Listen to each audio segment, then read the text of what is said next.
اور یہاں پر آپ کو اہم خبر دیں، غیر قانونی طور پر اسپین پہنچنے کی کوشش میں 50 تارکین وطن سمندر میں ڈوب گئے ہیں۔ تارکین وطن کے حقوق کے لیے کام کرنے والی تنظیم واکنگ بارڈرز کا کہنا ہے کہ حادثے میں 36 افراد کو بچا لیا گیا۔ کشتی 2 جنوری کو موریطانیہ سے اسپین جا رہی تھی۔ کشتی میں 86 افراد سوار جبکہ 67 کا تعلق پاکستان سے تھا۔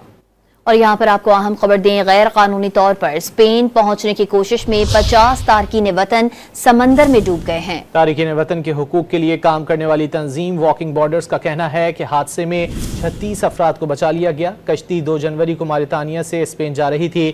کشتی میں 86 افراد سوار جبکہ 67 کا تعلق پاکستان سے تھا۔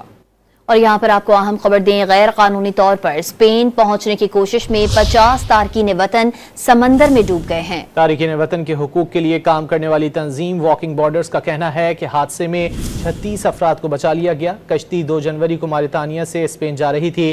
کشتی میں 86 افراد سوار جبکہ 67 کا تعلق پاکستان سے تھا۔